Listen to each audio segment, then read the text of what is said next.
Hey guys, what's up? Welcome back to the channel. And if you're new, thanks for stopping by. I just thought today I would do a really quick chat on journaling. I don't know. I was sitting there journaling this morning and I was like, I just kind of felt like I wanted to make a video about it. I've been so into journaling in 2024.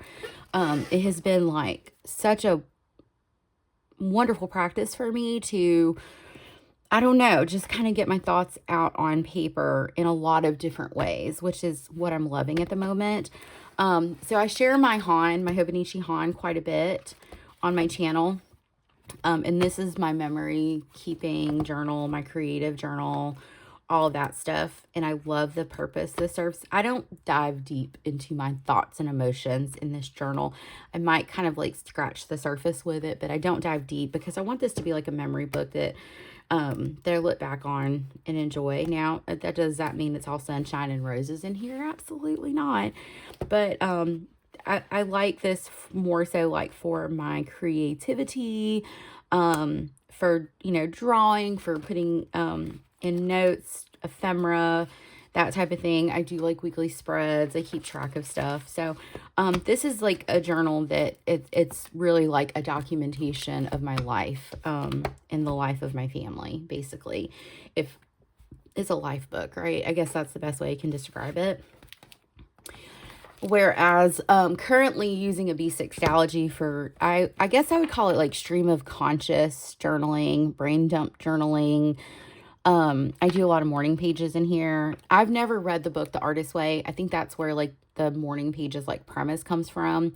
But I've heard a lot about it where the author recommends like you just sit down every day and just let the pen take over and write whatever comes to mind. It doesn't have to be perfect sentences. It doesn't have to have good sentence structure. And you just write like long form journaling. And I've used this book quite a bit for that in the morning time. It's helpful to just, I don't know if you guys are like me, but it's like my brain never turns off. So just helps to like have all my random thoughts just out on paper. I also do like my Bible study in here, my prayers. I take mental health notes in here. Ideas go in here. This has so much stuff. I process through emotions. I process through situations that I just kind of need to, maybe there are things I don't need to say out loud, but there are things like I'm thinking that I need to get out of my head. So I'm almost finished with this book. I do want to say I started using Nostalgia in January of 2023, and then I just kind of quit journaling last year. So, I'll show you guys the differences. I went on like a hiatus from like March to up until like November. And then November I was a little bit better. But, this was what I journaled in 2023. This is what I've journaled so far in 2024. So I have, let's see how many pages are left. These are all the pages that I have left right here. So I'll be finishing this book this month. But I've used this so much, and I took it out the cover because I wanted it to be like portable. I bent it on its side. It's beat up, and all that stuff. It's very messy. I do lay down like washi and stickers, and I'll use like paint pens in here. If I just kind of, I don't know, want to do stuff, but it's been great. I post, like on this day, I picked up a new notebook from Barnes & Noble, so I pasted that in there. Let's see. I'll show you guys. I won't share the contents of this journal. It's very private, personal things. But, like this, I have like some cool like paint pens, and my daughter and I wrote that long ass day. And Malaya was using it because we were having a good time. It didn't bleed through, but it did ghost very darkly. And this is a paint pen. Like y'all, Stalogy paper is the bomb. You can pretty much use anything to write in here. And then I did like this, so some creative stuff. I just, messily paste stuff in. But this has been a wonderful tool for me. Usually what I'm doing is like I'm taking a pen and I'm just throwing it like that in there, and it goes in my purse. Because sometimes I just write random stuff that pops in my head. I need it to go somewhere. Because like I said, my brain doesn't stop. My husband told me yesterday, he was like, I wish sometimes you had a reset button. He was like, because it's obvious. Like, the wheels are always turning. And I'm like, right? But yeah, so the practice of journaling has been great for me. And I guess I can talk about it from like my own perspective. If you need tips for journaling, I don't know. I have a space for journaling about my life and my day and what has happened and transpired and memories and all that stuff. This is more I need to process through something, or I just have all these random thoughts like I need to do this and I'm thinking this and this might be a good idea, or I'm really anxious today. I'm not sure why. Why is this, And so this kind of gives me that opportunity to get those thoughts out of my head and onto paper. I just kind of, write very messily, very scribbly in here. And it has been really, really great. I use this in the morning typically. And I will start by I will do like a Bible study and I'll write my prayers. And then it's a brain dump, but not a brain dump in the sense that I am writing. It's more a thought dump. Maybe that's a better term, is a thought dump. These thoughts in my head that like, I just, I'm like, this morning, I'm like, I'm so sore because I went to the gym yesterday and I'm like, I'm sore. I feel a migraine coming on. I think the weather is getting bad and usually that triggers more migraines. I'm thinking about making a YouTube video. I'm also thinking about doing a D-stash. Like, it's just all these like random thoughts that I just need out of my head. That's usually kind of like what my journaling is in the morning, is like, I got to get it out before my day really, really begins. And before I have to like serve all the roles in my life I serve. Usually throughout the day, I date and time my journal entries, is I will just kind of write thoughts or feelings and process through those. Usually at the end of the day, that's when I use this to like decompress and process through what I have felt that day, particularly if it's uncomfortable emotions, like feeling anxious. I've been very anxious lately. I'm not sure why.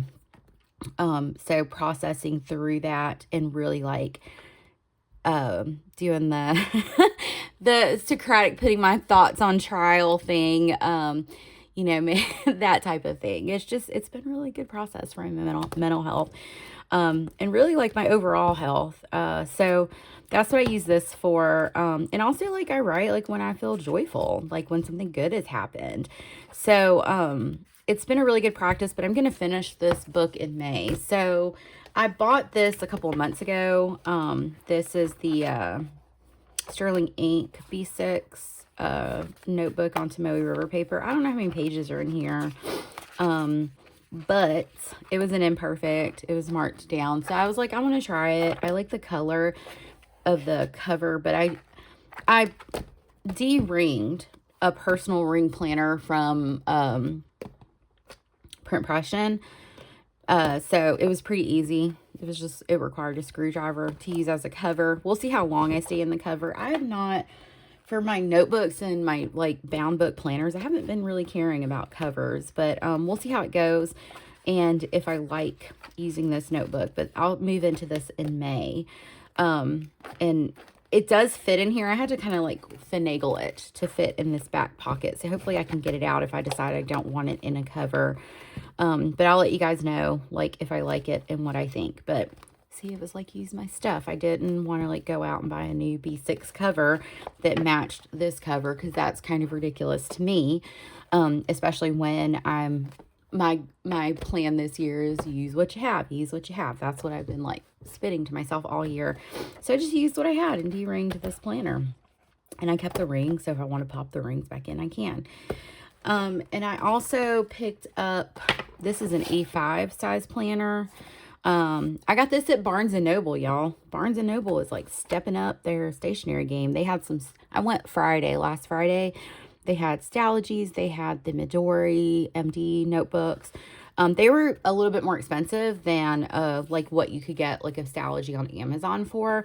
But I guess like if you wanted something like right then and there, that would be a good place to look. So, but this is a really cute notebook. I've seen a couple of YouTubers talk about this notebook. So we had a date night, my husband and I, and we were in the same like shopping center as the Barnes & Noble. So let's go to Barnes & Noble. I had a good time in there. But this is an A5. This is lined, and it is 68 GSM Tomoe River paper. So, and if you look, I just noticed that this line right here, it looks like it's like smack dab in the middle, is longer than every other line. And it looks like there's like a halfway mark right there. But anyway, this is a good ink impression. It's 192 pages. So if I fill this bad boy up before the end of the year, then this will become my journal. So yeah, I'm kind of snobby when it comes to like paper I journal in. It's kind of weird, but I do use like a various array of ink pens, fountain pens, gel pens, whatever to journal. And I enjoy the process. So I think if you are trying to journal, like if you are trying to start the process of journaling, I highly recommend just making it like a daily habit. Like set aside 10 minutes. That's what I do in the morning. I set aside like 10 minutes to just sit and write. And there are no rules. I just write whatever pops in my head. And when it becomes habit, then it becomes something like you're going to do regularly. And again, I've really been into journaling this year. It's been fantastic. So I'm filling up books left and right. And then what I'll do when I finish this book is I'll just stamp in like when I started and when I finished, and then I'll do the same in here. I'll just stamp in started, completed, and I'll have a record of all the nonsensical thoughts that pop into my head. You know, I don't know why I felt the need to cut the camera on and film this, but I would say this, like if you're gonna journal and you want to like stream of conscious journal, I would not share this with anyone. I would just leave it. Let this be your own personal private thing. I don't share the contents of this. Like you're not going to see my writings of this just because I don't want to. This is very personal and private. I will show that it's in the mix and this is what I do, but I'm not sharing like what's in it. The journal that I will share is the Hobonichi, because it's, you know, I like sharing this journal. I like flipping through this. I like using this, but I think it's, if you're like everyone else that's in the community and you have, you know, if you like to share your planners and your journals and all of that, I would totally recommend having a journal that you don't share with the world. You can let them, you know, you could maybe be like, I have it, but I would recommend not sharing the contents of it. I think we all need like a space where we could just note our very private thoughts, because a thought is just a thought. It's not an action, right? A thought is a thought. So, okay. Anyway, again, don't know why I felt compelled. Oh, that was so country the way that came out. I don't know why I felt compelled to just really dive into journaling, but it is what it is. So yeah, so anyway, that's what I got going on, friends. But yeah, I hope you guys enjoyed today's video. I know sometimes I'm just very rambly and sometimes I just like cut the camera on and just start running my mouth, but I don't know, maybe somebody is thinking about journaling, and this, I hope that this inspires you. Again, this is I work as a therapist, and this is like one thing that I really talk to clients about is journaling. Is and you know, if you just want to draw and put lines on paper that talk about like, and that kind of explains your mood of the day, do it. But I recommend journaling to process through what you're feeling, what you're experiencing, and all of that. It's a wonderful tool for your mental health. But anyway, guys, I hope you guys enjoyed it. If you have any questions, comment those down below. I'll see you guys in my next video. I hope you have a fabulous day. Bye, friends.